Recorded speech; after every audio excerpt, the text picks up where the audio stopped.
2025 World Athletics Championships Day 1 p.m. session, live news, updates. The first evening session of the 2025 Track and Field World Championships is here live from Tokyo. Follow along for live updates, breaking news, and more. Earlier this morning, or late last night for U.S. viewers, the host Japan won its first medal in the first event as Hayato Kitsuki, who was only 30th in the 21 Olympic 50K, took bronze behind first-time global champion Evan Dunphy of Canada in the 35 km race walk. Masatora Kawano was leading for much of the race, but he visibly struggled in the humid conditions, clutching his chest mid-race as veteran Ko Bonfim of Brazil took silver with a well-timed surge. In the women's long walk, Spain's defending champion Maria Perez didn't leave any doubt as she split 2 hours 39 minutes and 2 seconds to win by over 3 minutes, at times even keying off of Bonfim on the loop course. Her friend Antonella Palmisano of Italy, who won 20K gold 3 years ago at the Olympics in this city, was runner-up as Paula Milena Torres set an Ecuadorian record to win bronze. 49-time U.S. champ Maria Mictikofi was 22nd as compatriots Miranda Melville and Katie Burnett were 30th and 32nd respectively, a half-hour behind Perez. Also earlier, qualifying rounds were held in the women's discus and men's 100-meter, while more prescient semifinals were contested in the men's shot put and mixed 4x400 meter in preparation for their finals this session. Favorites advanced in the discus, with Val Ullman qualifying on first throw while Gabby Jacobs and Shelby Frank were well short.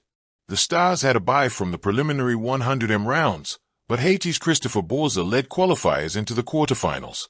Things got more interesting in the shot put qualification, where this year's Rabat and Silesia champ Peyton Otterdal, who was runner-up at USA's, could only manage 19.78 m and didn't advance.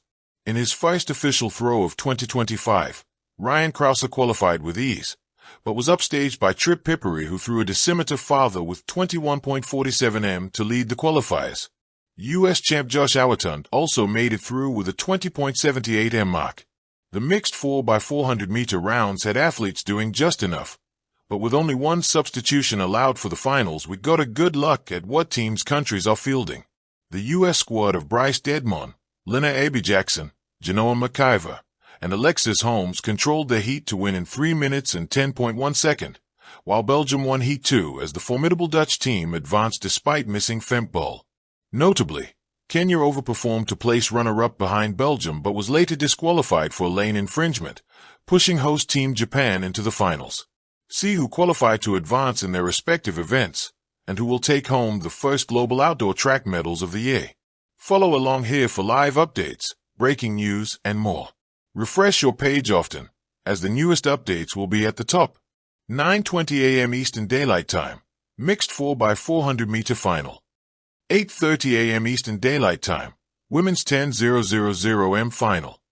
8:10 a.m. Eastern Daylight Time, men's shot put final. 7:35 a.m. Eastern Daylight Time, men's 100-meter heats. Tokyo National Stadium is alive. The late afternoon sun dips low, but the humidity remains heavy, clinging to skin, uniforms, and lungs. The stands are full, some with flags waving, others silent, the crowd leaning in for the moments that make history. Here's what's happening in the day 1 p.m. evening session. The warm-up before the storm. Earlier, in the morning session, the 35 km race walks claimed their first golds. Evan Dunphy, Canada, and Maria Perez, Spain. Dunphy edged out the field in a painful 2 hours 28 minutes and 22 seconds, while Perez collapsed in tears after a dominant performance of 2 hours 39 minutes and 1 second, with Italy's Antonella Palmisano taking silver and Ecuador's Paula Milena Torres setting a national record with bronze. The weather is harsh. The humidity has not dropped much. Athletes are seeking shade, hides under water sprays, adjusting warm UPS carefully. Some warm-up areas are damp. Track surfaces glint with moisture. Field and track events, qualifiers, heats, semifinals. The PM session brings a mix of qualifiers, heats, and finals, with tension ratcheting up. Men's shot put qualification and final. Qualification rounds were earlier.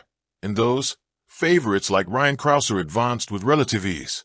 But one shock, Peyton Otterdal, who has had good results this season, notably in Rabat and Silesia, failed to make it to the final, with a throw around 19.78 m. Trip Pippery quietly stole the show, leading qualifiers with a strong throw, 21.47 m. Josh Awatund also passed comfortably into the final. The crowd is buzzing. The final is about to be more competitive than many expected. Women's 10,000 m final. Expectation: this long-distance race under the evening sky, with trailing light and heavy air, will test endurance. Names to watch: the defending champion, strong challengers from East Africa, occasional dark horses from Asia or Europe. The strategy will be key. Who goes out hard? Who conserves energy for the final laps? Rumor in the stadium: someone has a season best approaching the championship record, others eyeing a podium finish by conserving pace early. Mixed 4x400 m relay heats and final. Early rounds: U.S. team composed of Bryce Dedmon, Lena Jackson, Genoa McIver. Alexis Holmes ran a heat in tilde 3:10.1, controlling pace.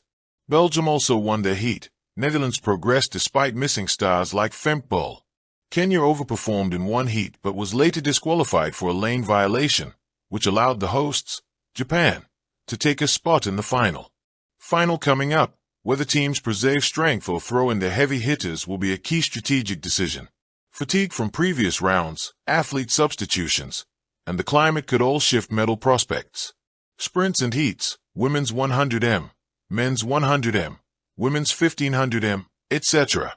The heats are in progress for several sprints: women's 100 meter, men's 100 meter. It's a mix, some expected names easily advancing, others pushing to avoid elimination. In 100 m heats, Christopher Borza, Haiti, apparently led the qualifiers in one of his preliminary rounds. For women's 1,500 meter, seasoned runners are trying to set tempo, younger athletes possibly looking for personal bests or to cause upsets. Field events like women's long jump and men's pole vault qualification. The long jump qualifiers are tight. Wind, lighting, runway surface, all factors. Some jumpers are scraping at the edge of qualification marks, others landing safely into finals. Pole vault qualifications are underway. The atmosphere is hushed whenever someone climbs. Each clearance shifts tension upward in the stands. Turning points and drama. Injuries and withdrawals. Earlier, news broke that high jump star Mutas Bazim has withdrawn with a foot injury. His absence leaves the high jump field more open and bittersweet. Doping and eligibility. Derib Walteji of Ethiopia has been ruled out due to a doping case suspension upheld by CAS, meaning one of the strongest 1,500 m contenders will not be racing. Genetic sex testing. Over 95% of female athletes have already completed mandatory genetic, SRY gene, sex testing. Those from certain countries like France and Norway will finish in Japan due to legal constraints. This is casting a shadow of tension, but so far few formal protests. Spotlight athletes to follow this evening. Ryan Krauser, the shot put favorite. He enters the final tonight after strong qualifier. Fans expect a big show. Thank you for watching. Please don't forget to hit the subscribe button, like and share. Till next time.